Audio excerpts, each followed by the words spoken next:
예, 안녕하세요. 마스터입니다. 오늘은 르브론 19 로우의 착화 리뷰를 준비를 했습니다. 원래는 건너뛰려고 그랬어요. 왜냐면 르브론 시리즈가 최근 나오는 녀석들이 그렇게 큰 기대에 미치지 못했고 미드도 나쁘진 않았지만 어쨌든 뭐 많은 분들이 신지 않고 르브론도 신지 않았기 때문에 로우를 건너뛰려고 했는데 로우를 잠깐 또 르브론 신경 썼고 그리고 제가 너무 기대 안 했다가 잠깐 발을 담가봤더니 뭐야 이런 느낌을 준다고? 약간 이렇게 되기 때문에 착화 리뷰를 준비를 했으니까 저처럼 르브론 19 로우가 궁금하시면 영상 끝까지 보시면 구매하시는데 약간 도움이 되지 않을까 생각을 하면서 구독과 좋아요, 알림 설정을 부탁드리겠습니다. 먼저 사이즈입니다. 사이즈는 정 사이즈를 추천을 드리겠습니다. 처음 신었을 때 약간 타이트한 느낌이 있었지만 최근에 이 신발을 굉장히 많이 신었어요. 어느 정도로 많이 신었냐면 한동안 리뷰할 게 없었기 때문에 최근에 제가 일주일에 거의 3일 이상 3일 4일 농구를 합니다. 그래서 지금 이 신발을 한 3주째 가까이 신었다고 생각이 드니까 엄청난 플레이 타임을 갖고 신고 있어요. 그래서 지금 시점에는 약간 늘어나가지고 반다운을 해도 되지 않을까 생각을 했지만 어쨌든 정 사이즈 신으시면 적당하게 좋은 핏으로 신을 수 있으니까 정 사이즈에 구매하시면 좋을 것 같습니다.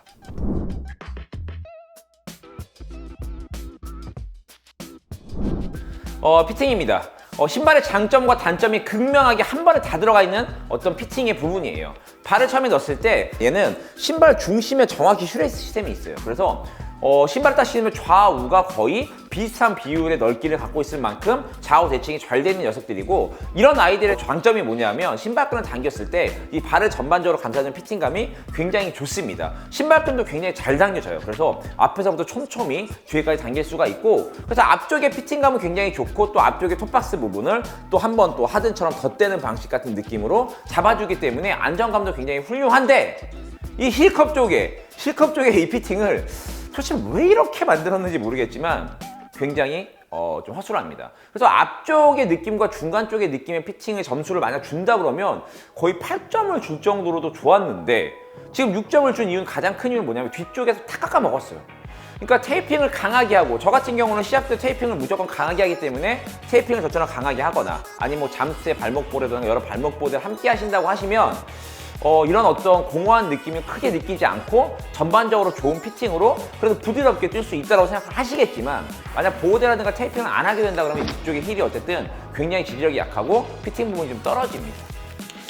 그래서 굉장히 아쉬워요. 이 신발이 이 부분의 어떤 단점을 빼면 사실 장점이 엄청 많은 신발이라서 너무 기대가 컸고 신는 내내 기분이 굉장히 괜찮았는데 어쨌든 이 뒤쪽에 공허함이 많은 것들을 좀 아쉽게 하지 않았나. 그래서 어떤 걸로도 사실 대처를 할 수가 없는데 도대체 무슨 생각인지 이 생각을 좀 나이키가 좀 얘기해주면 우리가 좀 이해를 좀 할 텐데 어쨌든 그런 얘기를 안 했기 때문에 이런 피팅의 뒤쪽이 공허하다는 걸 좀 확인하셔가지고 하시면 될 것 같고요. 하지만 어쨌든 뒤쪽을 제외한 나머지 어떤 피팅들은 굉장히 훌륭하기 때문에 저처럼 아까도 얘기한 이 정도의 테이핑을 갖고 뛰신다면 크게 또 불편하지 않는 르브론 19 로우의 피팅을 갖고 있습니다.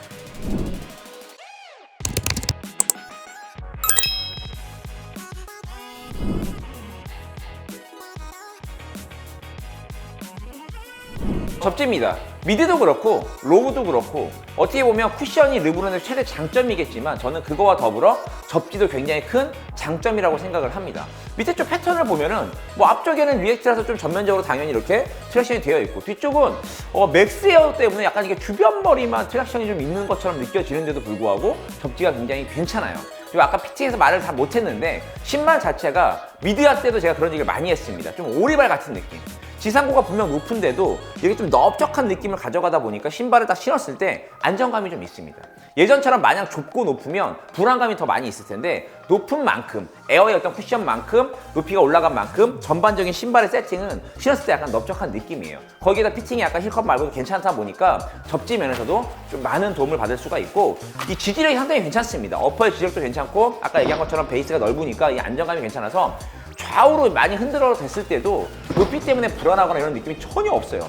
이거는 굉장히 큰 장점이라고 생각을 하고 있고 접지가 굉장히 좋았던 게 저에게도 굉장히 좋게 다가와서 신는 내내 굉장히 좋은 느낌을 받았던 건 이런 안정감이 있는 어떤 접지 때문이라고 생각을 했습니다. 그래서 아까 쿠션만큼 접지도 굉장히 좋고 상급에 속하니까 접지를 중요하게 보시거나 혹시나 르브론을 내가 신어보지 않아서 접지 별로지 않을까라고 생각을 하신다면 접지도 상당히 좋은 농구화라고 말씀을 드릴 수 있을 것 같습니다.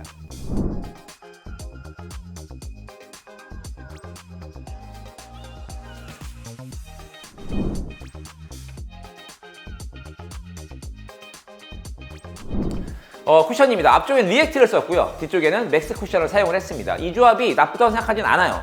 근데 아쉬운 점과 장점이 있습니다. 물론 장점은 앞쪽에 반발력이 좀 극대화되어 있고 뒤쪽에 풍성한 맥스 쿠션으로 여러 가지 어떤 쿠션감을 확실하게 좋게 만든다. 르브론은 계속해서 쿠션에 대한 불만은 크게 없게 말랑말랑한 쿠셔닝을 가져가고 있다라고 말씀을 드릴 수가 있는데 앞쪽에 이 리액트가 아쉬운 게 뭐냐면 너무 빨리 꺼진다는 거예요.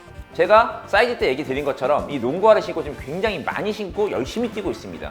그만큼 저는 어쨌든 마음에 들기 때문에 많이 뛰고 있는데 앞쪽에 리액트는 한 10번 신나요? 그러니까 한 2시간씩 보통 플레이를 한다 그러면 4-5번만 뛰어도 리액트가 꺼진 느낌이에요. 그래서 뭐 단단하다 이런 건 아닌데 크게 반발력을 느낄 수가 없고요. 대신에 뒤쪽에 맥스 쿠션이 너무 탄성이 좋고 에어의 어떤 맥스의 특히 장점은 뭐냐면 내구성이 좀 강한 느낌이거든요. 그러니까 아무리 많이 신어도 뒤에는 꺼지지 않고 약간 이렇게 말랑말랑해지면서 좋은데 앞쪽은 쉽게 꺼지다 보니까 약간 이질감이 있습니다.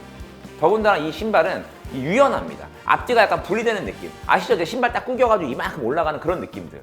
제가 이런 느낌을 굉장히 좋아합니다. 왜냐하면 뭔가 치고 들어갈 때 앞쪽과 뒤쪽이 분리된 느낌이 들어야 저는 뭔가 또 이렇게 치고 날아가는 반발력을 느낄 수가 있는데 그런 부분에서는 굉장히 나쁘다고 생각하지는 않지만 어쨌든 앞뒤의 밸런스가 약간씩 무너지고 있다는 게 신발에 조금 쿠션의 아쉬운 점이 아닌가라고 생각을 하고 있지만 그래도 전반적으로 쿠션의 어떤 세팅이나 부드러움은 괜찮다라고 말씀을 드릴 수가 있을 것 같습니다. 역시 가장 큰 아쉬움은 뭐 미드에서도 마찬가지로 로우도 굉장히 220이고 무거운 무게를 자랑한다는 게 조금은 아쉽고요. 막상 신었을 때도 무게감이 좀 묵직합니다. 뭐 그렇다고 해서 뭐 무거워서 못 신고 뛸 정도는 아니지만 미드보다는 많이 가벼워진 느낌이지만 그래도 다른 로우컷 농구화에 비해서는 확실히 좀 묵직한 느낌이 있기 때문에 선뜻 선호하기 어렵다는 것도 좀 아쉽고요. 듀틀림 같은 경우도 조금 더 잡아주면 어땠을까라는 생각이 좀 듭니다. 좀 유연하고 앞뒤가 분리된 어떤 아까 얘기한 그런 스타일들 다 괜찮은데 좀 넓적한 베이스가 안정감을 충분히 주긴 하지만 그래도 조금 더 파워포드라든가 센터분들이 좀 더 강한 느낌의 어떤 그런 포지션들을 신을 수 있는 농구화라고 생각을 하는데 듀틀림은 조금 더 막아주는 것들을 신경 쓰면 좋지 않았을까라고 생각을 하는 르브론 19입니다. 전반적으로 가성비로 봤을 때 저는 괜찮다고 생각은 합니다. 왜냐하면 르브론의 시리즈들은 계속해서 굉장히 좋은 소재를 많이 사용을 하고 있고 나이키에서 쿠셔닝에 굉장히 많은 것들을 많이 담아내기 때문에 가격이 18만 원 후반대에 나왔다는 건 어떻게 보면 르브론으로서 저는 약간 해자지 않나? 예. 왜냐하면 미드컷은 보통 22, 3만 원까지 가니까 그래도 로우컷은 이 정도 가격을 낮춰서 만들어주고 이 정도 스펙이라고 한다면 저는 충분히 매력적으로 가성비적으로는 나쁘다고 생각을 하지는 않습니다. 그래서 아까도 얘기했던 여러 가지 장점들 앞쪽에 좋은 피팅 그리고 안정감 그리고 베이스 넓은 거 그리고 뭐 접지 괜찮은 거 더군다나 여기까지 쿠션까지 괜찮은 거 이런 모든 것들이 잘 두루두루 갖춰져 있어서 그래도 최근에 나왔던 로우컷 중에 르브론 로우컷 중에는 이번 아이가 가장 좋을 것 같고 많은 느낌을 줬는데 아까도 얘기했던 치명적인 단점 바로 힐컵의 어떤 피팅 바로 그 부분만 내가 크게 불편하지 않고 개선이 된다고 한다 그러면 아마도 많은 분들이 르브론 로우를 신고서는 뭐야 신발이 이렇게 좋다고? 아마 신어보신 분들 그런 얘기 많이 하실 것 같아요. 르브론 신고 잘 나왔다. 신고 잘 뛰시는 분들은 아까 얘기한 것처럼 실컷 구분만 괜찮으신 분들은 굉장히 좋은 농구화라고 평가할 만큼 나머지 부분들이 잘 나왔습니다. 르브론은 그래서 아마 좀 신고 뛰는 게 아닌가 생각을 하고 있고 그래서 많은 분들이 미드처럼 에이 너무 무겁고 뭐 되지도 않고 뭐 이딴 걸 만들었어 약간 이런 느낌을 갖고 계신다면 로우도 한번 매장에 가까운 매장 포시티 같은 데 가셔가지고 한번 신어보시면 좋을 것 같고요. 어쨌든 실컵은 다시는 그렇게 만들지 않았으면 좋겠다는 저의 바람이고 그렇게 나오지 않았다면 아마 르브론 19로우는 굉장히 크게 성공하지 않았을까라고 생각을 하면서 아쉬움을 가진 채 리뷰를 마치도록 하겠습니다. 카일 로우 5의 소식이 계속 들리고 있고 그리고 KD 15도 공개가 됐죠. 아마 두 가지 녀석이 곧 출시가 될 거니까 출시되면 빠르게 리뷰 준비하도록 하겠습니다. 고맙습니다.